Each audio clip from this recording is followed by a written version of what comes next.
Have you ever wondered what it means when two of the most powerful men in a war speak to the world on the same day, yet tell two completely different stories? One of them appeared before the cameras, the other did not appear at all. And between those two messages, the world began to realize something unsettling. This war may already be moving in a direction that even the people who started it cannot fully control. Today marked the first time in 13 days of war that the two central figures in this crisis both addressed the world publicly. The first man was Israeli Prime Minister Benjamin Netanyahu. He appeared in a press conference through a Zoom call from an undisclosed location somewhere in Israel. His face looked tense, his speech was fast, almost urgent, and throughout the conference he repeated one particular word again and again: crushing. He said Iran was being crushed, he said Israel was stronger than ever, and he claimed the new supreme leader of Iran was nothing more than a puppet, someone who could not even show his face in public. But the most revealing part of his speech was not the declaration of victory. It was the moment when he turned directly to the people of Iran. He told them their future now depended on them. He said Israel stood by their side. He said the moment of truth was approaching.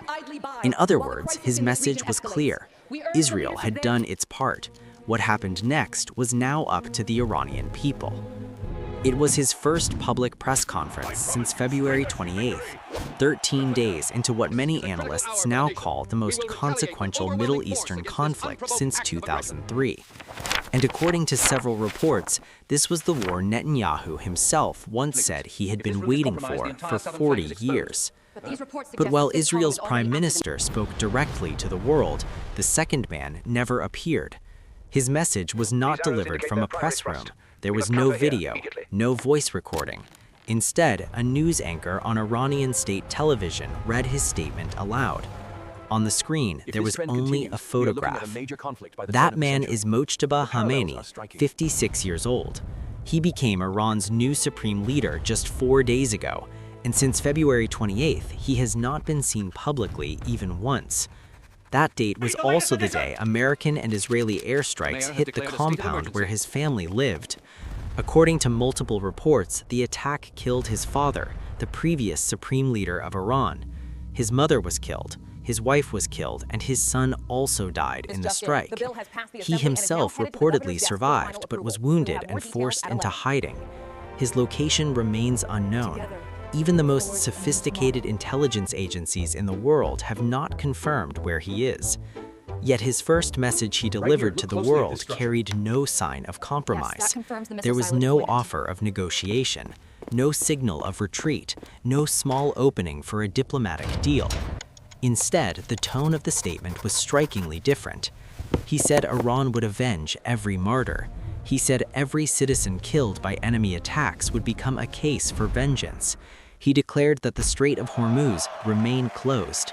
He described the closure as a strategic lever and said it must continue to be used. He also demanded that all American military bases across the region be shut down immediately. If they were not closed, he warned, they would become targets. Then came another warning. Iran, he said, was studying the possibility of opening entirely new fronts in places where the enemy had little experience and would be highly vulnerable. If the war continued, those fronts would be activated. And after the war, he said Iran would demand compensation from the United States and Israel for every life lost, every building destroyed, and every barrel of oil that could not pass through the Strait of Hormuz.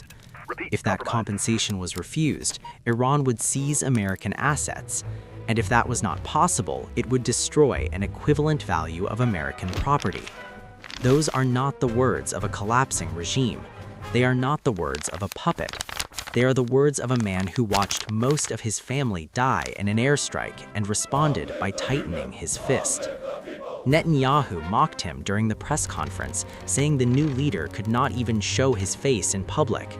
But many analysts argue that the absence of his face tells a different story. He is not hiding because he is weak. He is hiding because he is being hunted. Israel has openly declared that whoever replaces the former supreme leader will also become a target, which means the man now directing Iran's military response may be operating like a ghost, hidden, possibly wounding, completely unseen, yet still issuing orders across a war that stretches through the entire region. This is the outcome of what strategists call a decapitation strategy. When the United States and Israel decided to target Iran's supreme leader, they were betting on a specific theory. The theory was simple. Remove the head of the system and the entire structure collapses. The Revolutionary Guard would fracture, the government would lose its center of gravity, and the Iranian people who had protested their government in recent years would seize the opportunity to rise up. But reality unfolded very differently.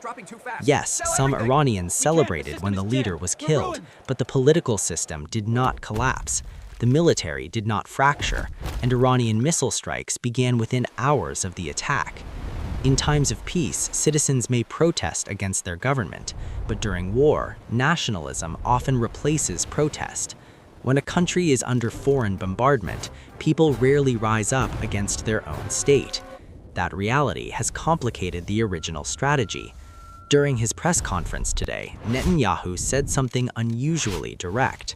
He stated that regime change in Iran ultimately depends on the Iranian people themselves. Israel had done its part. Everything beyond that lies outside military control. In other words, the campaign may already have reached the limits of what military force alone can achieve. What happens next depends on politics, society, and the internal dynamics inside Iran. But so far, there is little evidence of a large-scale uprising. Meanwhile, the global consequences of the conflict are growing. Oil prices briefly touched $120 per barrel. That's making it the largest energy shock since the 1973 oil embargo. More than 3 million Iranians have reportedly been displaced from their homes.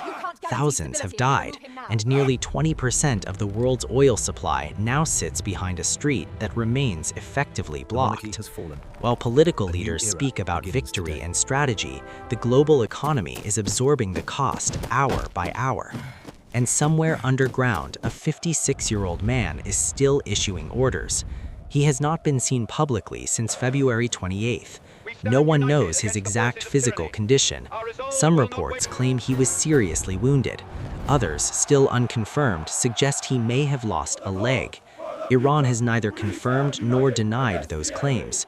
All the world has seen is a written statement read by a television anchor. Yet sometimes, absence speaks louder than presence. Because that absence tells the world one thing. He is still alive. He is still giving orders. And this war is far from over. After 13 days of conflict, the original plan was regime change. The regime changed, but the new leader may prove even more dangerous than the one before him. Younger, angrier, and with almost nothing left to lose. Meanwhile, the Strait of Hormuz remains closed. Missiles are still flying, and somewhere beneath the surface, the man being hunted may already be preparing fronts the world has not yet seen. That is the reality of this war after its first 13 days.